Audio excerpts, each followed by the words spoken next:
To the right, I'm Kirby Clements. To the left, I'm Dr. Suzette Clements. And you're watching Branching Out.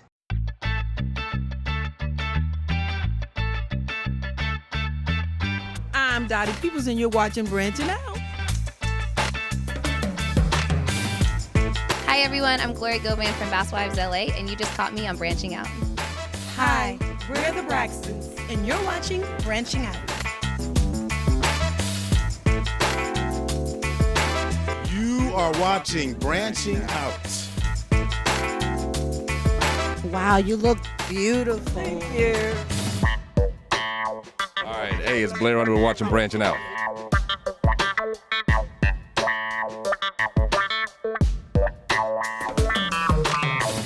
So that Bobby Jones and I'm branching out for real. And it's a beautiful thing. Branch now. And I'm just excited to be back to celebrate the 20th anniversary. I had no vision of what I would be other than I knew I would be a person of excellence. And my parents never said, oh, you need to academically, they never pressed it. What they pressed was being a solid person. They always looked at principles. And they said, if you have solid principles in your life, you can do anything. So that was always my upbringing was always about doing the best with what you're given, but knowing that you can excel above and beyond anything. I am daily inspired by making a difference in people's lives. It makes a huge difference to me when I can walk into a room and give a patient one word of hope and instantaneous, their life changes. Because I look at my patients as a whole person, their body, mind, and spirit. So if one part of the equation is off, guess what? It throws everything else off. So hope to me is, it's like a spark, a fire. Everybody has dreams, visions, desires, things that they want to see accomplished, but a lot of people get lost in the day-to-day.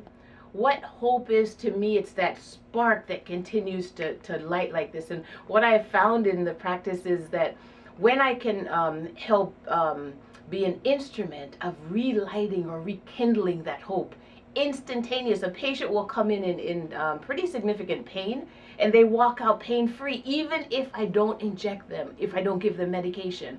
So it tells me that we have built in our bodies something that helps us to actually begin to become pain-free.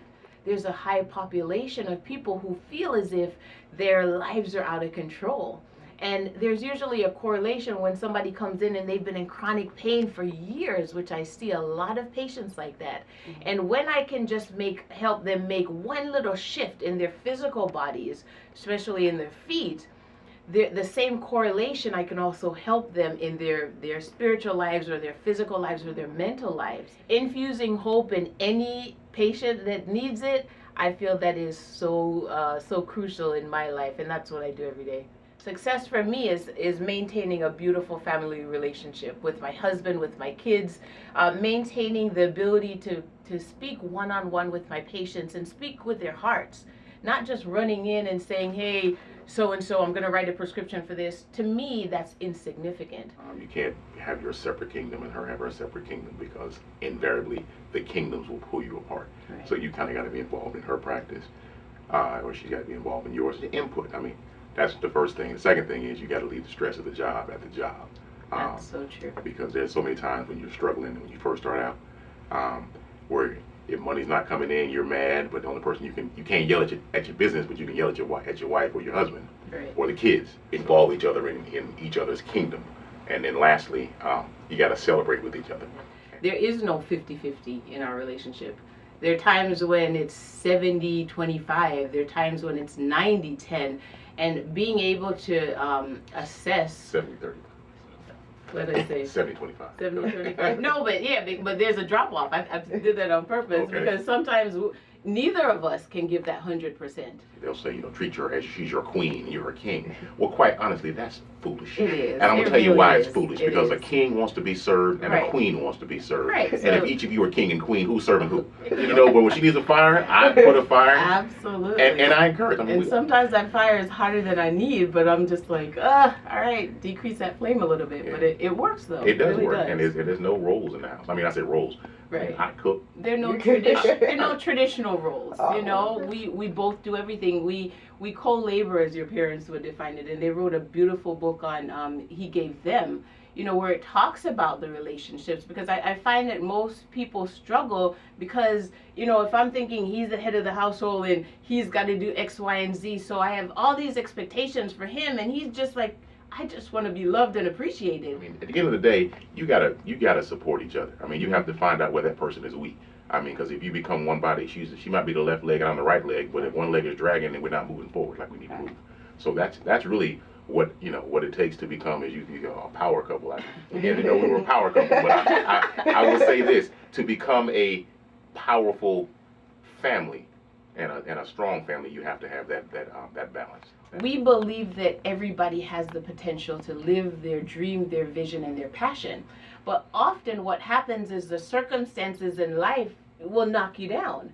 And so people live based on the conditions in their life and how they're reacting to them, not based on the greatest gift, the potential that they have. So highest you, we look at what are the ways that we can help each individual basically see that huge potential, that pearl, that diamond within them, and be able to get to where they're performing at that highest level. And that's what highest you is about. That you have to learn to be happy where you are. Yes. Because, when we started out with our practice, we used to get happy when the checks came. I was happy. If you got arrested, they called me, I was happy. It was a good day. I got a check today. And so, it sounds bad, but I was glad when you got locked up. Because I'm like, I know I'm getting a phone call, and I know money's coming in. But you'd be happy when the money came, and then you'd be sad when the money wasn't there. And then one day, we were in the car down the street on Wesley Chapel at Flakes Mill, the intersection, about to turn left. And I remember I was happy, and I said, this is ridiculous. And she goes, you're right. Why should we get happy when money comes? Right. We have to be happy all the time. And so I think that's part of what highest you is about as well, is either overcoming the negative voices of the past. Because if you're not rich and you say, well, I can't be happy until I'm rich, well, I got news for you. There are a lot of unhappy rich people. And I know them. Yeah. And there are a lot of happy poor people. Right. Now, people might say money doesn't bring happiness, but it sure makes life enjoyable. But I can tell you this, life needs to be enjoyable whether you have money or whether you don't. My mission for me is to be a person of excellence in podiatry, in health and wellness, but in helping other people realize their dreams, their visions, their desires. So in terms of what is my mission 5 years from now, I see me doing phenomenal things. I see me speaking to a sea of people. And when I say me, it's us, because I don't see a difference between you and I. Because when we speak, I believe that I envision that eyes will open that can't see anymore. And a lot of times we think healing as a physical healing. But what I found is that people are spiritually blind, or they may need that word to open their ear. So all of a sudden, they may not have been able to hear the truth, and all of a sudden they're like, whoa, that one little word right there just opens up their life. Right. And to me, that's our mission. Our mission is to help people who are spiritually blind, or who are blind, who cannot see, or who can't hear, and help them to get to that place where they're thriving and they're existing in what I call the full bloom of what they're called to be. And see, what I hear when I say that, and what I think of is the idea that, as far as practicing law is concerned, I want to continue doing what I'm doing. I enjoy criminal defense. I also do consumer law. I sue collection agencies for harassing people in debt collection. And so I want to develop a bigger consumer law practice. That's the legal side. On the highest you personal development side, I think that I join with what Suzette says.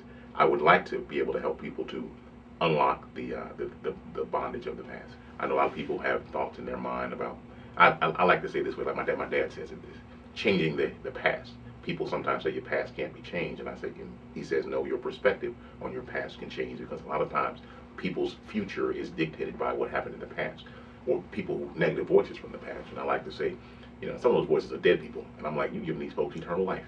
You know, they messed your past up, they're messing your present up, and they're locking your future down.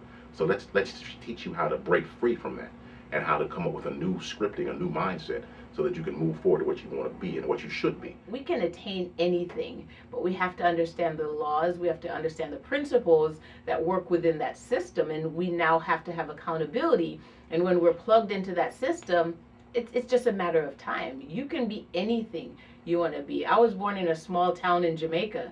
You know, I could have looked at my upbringing and said, you know what, I can't do this. But no, I look at opportunity everywhere. And one thing that I've found is that if I always look at the good, the bad seems to disappear. Every single time. If I focus on where I want to be, guess what? I always get there. But if I focus on what is or the limitations, then that thing is also big to me. So our dreams, our visions, we have to stay focused and we have to move in the direction, and everything will come.